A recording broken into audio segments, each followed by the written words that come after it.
মাত্র 5 মাস বয়স এই ফলকটার। পটচিত্রের প্রাচীন ধারাকে বাঁচিয়ে রাখতে বাঁকুড়ার ভরতপুরে এই মডেল গ্রামের উদ্বোধন করেন খোদ রাজ্যের মুখ্যমন্ত্রী। কোটি কোটি টাকা খরচ করে তৈরি হয় সুদৃশ্য বাড়ি, পাকা কংক্রিটের রাস্তা, সৌরবাতি, সাবমার্সিবল পাম্প।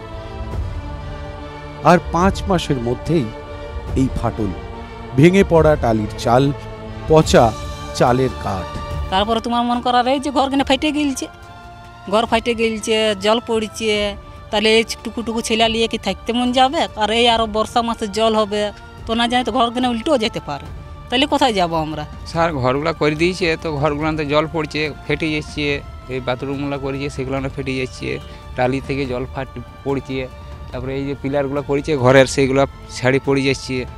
তো এগুলো কী করে থাকা যাবে এরকম করে?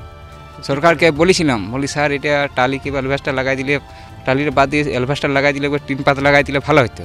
তো স্যার বললো কি ওই যে পরে দেখা যাবে, এরকমভাবে বুঝে লাগাইছি। ওই তো বাবা কয়েকদিন ছিল ঠিকই, তবে এখন ফাটে যাচ্ছে, একদম একদম ফাটে গেছে, পিলার ফাটে গেছে, রহা রয়েছে না, এমন করে জল হচ্ছে, সাথেও বৃষ্টি পড়ছে, কষ্ট লাগছে। সব ছেলে পেলে যদি পাঁচের মাছ নিয়ে যদি চাকা নিয়ে মরে যায়, তাহলে আমাদের কী অবস্থা হবে? সব তো গুছিয়ে যাবে একদম।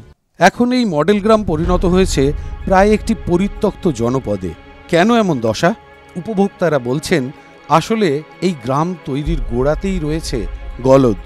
ভালোভাবে করার কথা কি ওরা বলেছে, টালি চাপাইছে, ওরা যেমন পাইছে তেমন করেছে, টালি ফাইটে আছে, তোমার মুখে জল পড়ছে। আমারকে যা করে দিয়েছে সেই বলি স্যার এরকম কেন, টালি তখন কোনোখানে ঘর নাই। তো বলছে না আমাদের অ্যালবেস্টার হবে নাই, সরকার থেকে যনটা টালি আসে সেটাই হবে। ভয়ের জ্বালায় সবাই পালায়, আমারকেও পালাতে হবে, কেমনি জ্বালায় তো কী করে থাকবে? লাইন পায় নাই, তারপরে বৃষ্টি যখন হয় তখন জল পাই না এখানে। টাইম কল তো সময়ে জল আসে না, মানে সেই কোনোদিন আসছে কোনোদিন না আসছে। এই গ্রামের 18টি পরিবার বহু বছর ধরে টিকিয়ে রেখেছেন পটচিত্রের প্রাচীন ধারাকে। শিল্পীরা অত্যন্ত অভাবী, তাঁরা অন্যের জমিতে বসবাস করেন।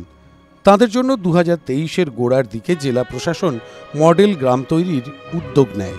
পটচিত্রীদের মধ্যে বাড়িগুলি বিতরণ করে গত 9ই আগস্ট মুখ্যমন্ত্রী উদ্বোধন করেন এই মডেল গ্রামের। আর আজ এই অবস্থা। কি বলছে প্রশাসন? কেন এই গ্রাম এখন পরিত্যক্ত? ওরা বাস করতে করতে আস্তে আস্তে সবই ঠিক হয়ে যাবে। ওরা প্রথমে টালির ঘরে একটু কমপ্লেন দিয়েছিল, সেখানে আমরা মোমচোট দিয়ে করে পঞ্চায়েত সমিতি থেকে ওদের থাকার মতন ব্যবস্থা করে দিলাম। এরপর যদি একটা ঘর কেউ ব্যবহার না করে, আস্তে আস্তে সেই বাড়িটা বড় বাড়ির মতো হয়ে যাবে। কিন্তু 5 মাসের মধ্যে মুখ্যমন্ত্রীর স্বপ্নের এই প্রকল্প এরকম না, আমরা তো ওটা লেগে আছি, ওদিকে আরও কী করে কাজ দেওয়া যায়, প্রতিনিয়ত ওদিকে কীভাবে তাদের রুটি রোজগারের ব্যবস্থা করা যায়, ওদের শিল্পকলাগুলো যাতে বিক্রি হয়, স্বনির্ভর দলের ইয়েতে স্টলে বা যে কোনো জায়গায় মেলা টেলাতে বিক্রি হয়, তার জন্য আমরা ওদিকে সেইভাবে ক্লাস্টার করে আমরা ওদিকে শিক্ষাও দিচ্ছি যে তোমরা এইভাবে কাজগুলো করো, লেগে আছে। এবার যদি ওরা বাড়িগুলো ওদের পছন্দ না হয়, যদি ওই নিজের যেখানে পুরনো ভাঙা বাড়ি ছিল সেখানেই চলে যায়, সেটা আমরা জোর করে কিছু করতে পারবো না। 5 মাস যেতে না যেতেই সুদৃশ্য এই গ্রামের হতশ্রী দশা কেন? পটচিত্রীদের যে বাড়ি তৈরি করে দেওয়া হয়েছিল তার বিভিন্ন জায়গায় দেখা গিয়েছে ফাটল, টালির ছাদ বিভিন্ন জায়গায় ভেঙে পড়েছে, পচে গেছে ছাদ তৈরিতে ব্যবহৃত কাঠও। কোনো বাড়ির দেওয়াল বসে গিয়ে কাঠ হয়ে পড়েছে একদিকে, শৌচালয়গুলির অবস্থাও তথৈবচ। রাস্তায় লাগানো সৌরবাতি বেশ কিছু বিকল হয়ে পড়েছে। পানীয় জল 2-1 দিন এলেও তারপর আর জল আসে না। বিরোধীরা কি বলছেন? কিচ্ছু নেই, শুধু কিছু ছবি আঁকা হয়েছিল দেওয়ালে এবং দেখানোর চেষ্টা হয়েছিল পট শিল্পীদের জন্য রাজ্য সরকার কত ভাবছে। লাখ লাখ টাকা খরচ হয়েছে, কোটি কোটি টাকা খরচ হয়েছে, কিন্তু কাজের কাজ কিচ্ছু হয়নি।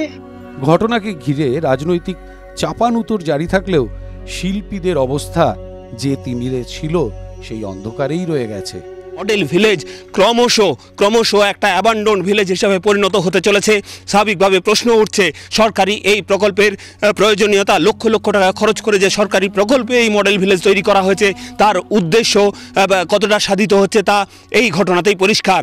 বাঁকুড়া থেকে ক্যামেরায় বুধন কর্মকারের সঙ্গে হীরক মুখার্জি, TV9 বাংলা।